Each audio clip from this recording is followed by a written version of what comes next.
सभी को राधे राधे। आज हम आपको लेकर आए हैं एक दिव्य और बहुत ही प्राचीन स्थान के पर, जिसको कि नाग टीले के नाम से जाना जाता है। आप एक बार दिखाइए। और यह स्थान है मथुरा के बंगाली घाट पर सुभाष स्कूल है, उसी के ठीक सामने ये स्थान है। तो आइए अब जानते हैं कि यह स्थान की क्या विशेषता है और इसको नाग टीले के नाम से क्यों जाना जाता है। तो इसके लिए हम चलते हैं इस टीले पर, आइए हमारे साथ में।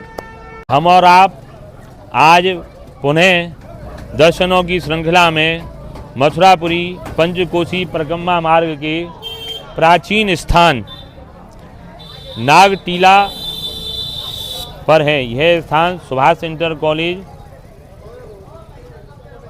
के बिल्कुल सामने है। इतना प्राचीन स्थान के युगों युगों से इसकी प्राचीनता का पुराणों में वर्णन मिलता है।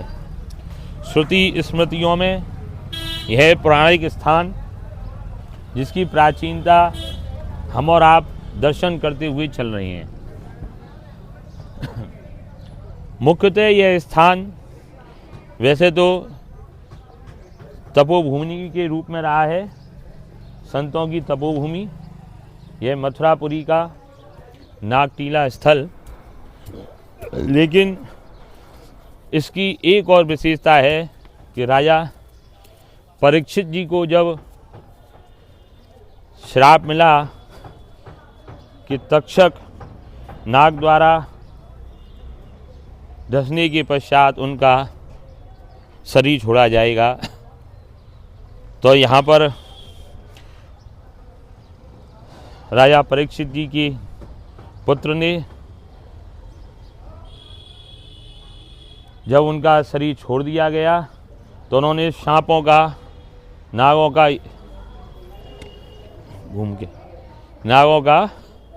यज्ञ किया। और यज्ञ करने के पश्चात जब सृष्टि में नागों की प्रजाति को खत्म होने का भय व्याप्त हुआ तो सभी देवी देवता हाथ जोड़कर ब्रह्मा जी सहित यहाँ प्रकट हुए और उन्होंने इस यज्ञ को विश्राम करने का आग्रह किया और कहा कि यह एक काल की गति थी और उस काल की गति के अनुरूप यह घटना घटी। आप अपने क्रुद्ध न हों। तब से सभी देवी देवताओं के आग्रह के पश्चात उन्होंने इस यज्ञ को पूर्ण किया और यहाँ पर नागों का वास स्थान ये नाग टीला कहलाया गया। उससे भी पूर्व यह स्थल यज्ञ भूमि रहा है। और यहाँ आप जिस प्रकार देख रहे हैं कि कितनी सुंदर वृक्षावली, और एक विशेषता और इस क्षेत्र की कि यह देखिए आप, यहाँ पर नागफनी के वृक्ष जो हैं आपको जूम कर बहुत आयात में मिलेंगे। और जहाँ पर नाग देवताओं का वास होता है उस स्थान पर ये नागफनी के वृक्ष हम और आपको दर्शित होते हैं। तो आज भी यह वह सिद्ध स्थल है कि यहाँ पर नाग देवता विचरण करते हैं। और यह मल्ल विद्या का बहुत बड़ा केंद्र रहा है मथुरा में। यह प्राचीन नाग टीला अखाड़ा, यह आप दर्शन करिए। और इसके पश्चात हम आपको यहाँ पर विराजमान नाग देवता और बिहारी जी के भी दर्शन कराएंगे। यह नाग देवताओं के स्थान हैं और यह बहुत ही सुंदर प्राचीन नाग टीला मथुरापुरी के मध्य में। इस प्राचीन स्थल पर नागदेवता के दर्शन हैं और साथ में ही प्राचीन तपोभूमि बिहारी जी के मंदिर के रूप में यह रही है। यहाँ पर बिहारी जी के बड़े ही प्राचीन दर्शन हैं मंदिर प्रांगण में, जिनका कि हम और आप दर्शन करेंगे। ठाकुर जी का सुंदर छोटा सा स्वरूप, लेकिन इतना सिद्ध और इतना प्राचीन और दर्शनीय है कि जिसके विषय में यहाँ के सेवायत डॉक्टर कुशनाथ जी आपको वर्णन करेंगे कि ठाकुर जी का स्वरूप कितना प्राचीन और कितना सुंदर है। ठाकुर जी श्री राधा कृष्ण बिहारी जी के रूप में और साथ ही प्राचीन शालिग्राम स्वरूप में यहाँ ठाकुर जी की विभिन्न सेवाएं इस मंदिर प्रांगण में।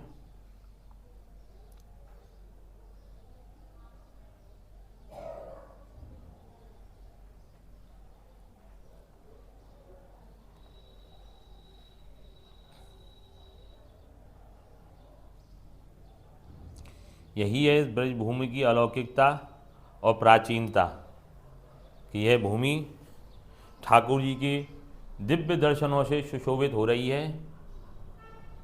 मथुरापुरी एक प्राचीन अलौकिक स्थान है।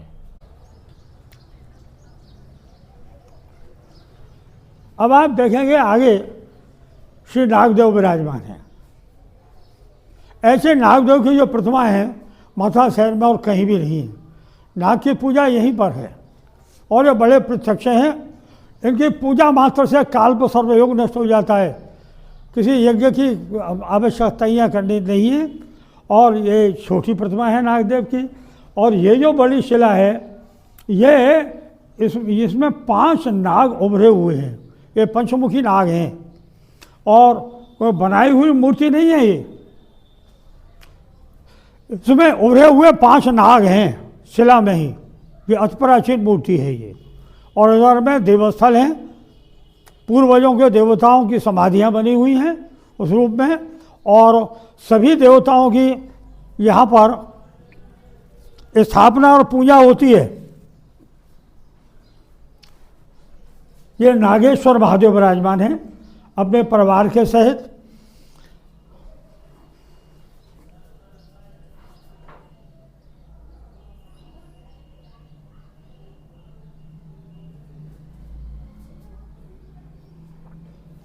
ये छोटी छोटी ये मूर्तियाँ हैं, ये बड़ी विलक्षण हैं। इनको कोई जो जानकार हो वही जान सकता है। इनमें ये दूसरे नंबर की मूर्ति है, ऊपर की तरफ मुंह कर रखा है। और इधर इनमें गणेश जी भी हैं, हनुमान जी भी हैं, भैरवनाथ हैं, उधर हनुमान जी हैं। और थोड़े मिलेंगे आप दुर्गा जी विराजमान है, देवी मैया है। इधर में श्री हनुमान जी का विग्रह है। श्री राम दरबार है, राम लक्ष्मण जानकी विराजमान है। ये एकांत का पूजा स्थल है। इस टीले पर, इस स्थान पर बहुत सी प्राचीन जड़ी बूटियाँ हैं। ये जो आप देख रहे हैं ये पौधा, इसे पंचपखा कहते हैं और इसमें 5 फाके हैं। और अक्टूबर के महीने में इसमें से कमल निकलता है, एक डाली निकलेगी। ये धरती का कमल है। ये इसमें से जो है एक डांडी निकलेगी और कमल खिल जाएगा। और ऐसे ही यहाँ पर नाग टीला है तो यहाँ पर नाग फंडी होती है जो बहुत सी चीज़ों में औषधियों काम में आती है। वो सामने तुलसी के ऊपर लगी हुई है, तुलसी के थामरे पे। इधर इस साइड में पूर्वजों की जो है स्मारक बने हुए हैं। जितने भी दक्षिणोत्तर मात्र ब्राह्मण हैं उन सबके पूर्वजों के ये सेवा स्थल है। उनकी सब मढ़ियाँ बनी हुई हैं और यहाँ असंख्य लोग पूजा करने आते रहते हैं। अब मैं नीचे सकता हूँ।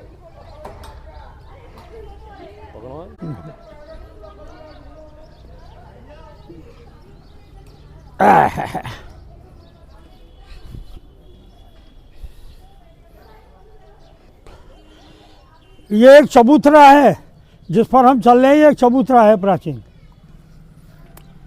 और ये सती चबूतरा है। ये सती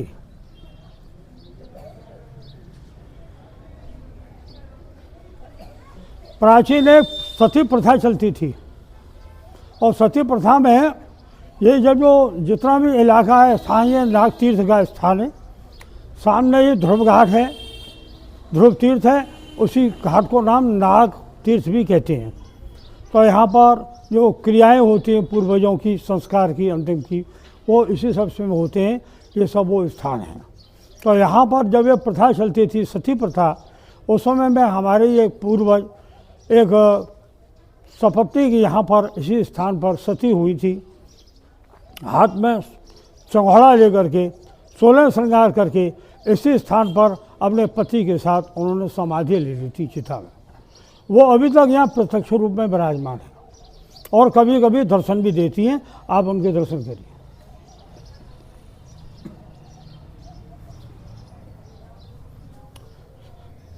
ये दोनों सती और सता, इनके पति का नाम तुलसीदास करके था, तो इस मंदिर का नाम भी तुलसीदास का मंदिर कहलाता है अभी तक।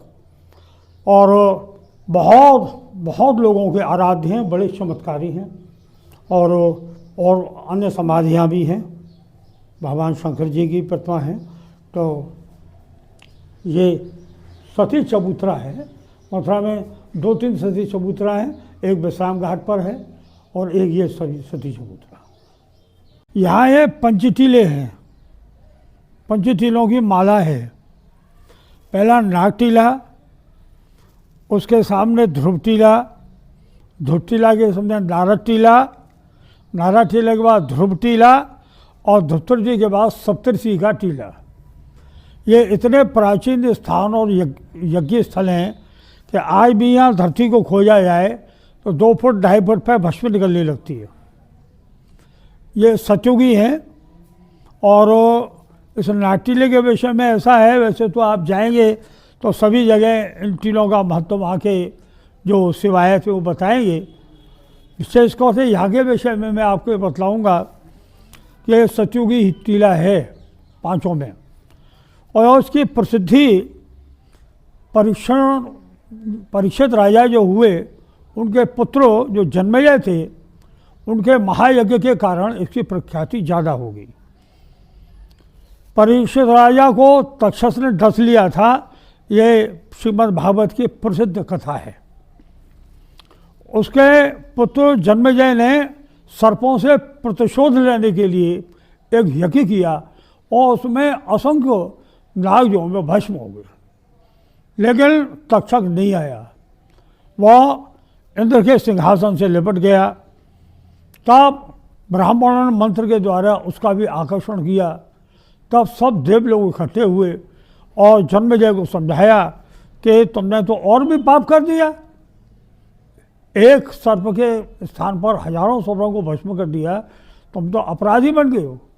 और ये तो ब्राह्मणों का शाप है और ये प्रकृति का नियम है कि जो शाप है उसका तो निवारण हो नहीं सकता है। उसको समझाया तो उसने प्रायश्चित किया, बोले ऐसे नहीं, अब मथुरा जाओ और मथुरा में जाकर के नागटील आए, वहाँ पे यज्ञ करो। तो जन्मेजय यहाँ आए और यहाँ आकर यज्ञ में यज्ञ किया। और इसीलिए नागटीला तो नाम पहले से है और यज्ञ करने से इसकी प्रसिद्धि और हो गई अधिक। तो नागटीला नाम से विख्यात है। ये एक तपोभूमि है और यहाँ पर गृहस्थी का निवास होता नहीं है अभी भी।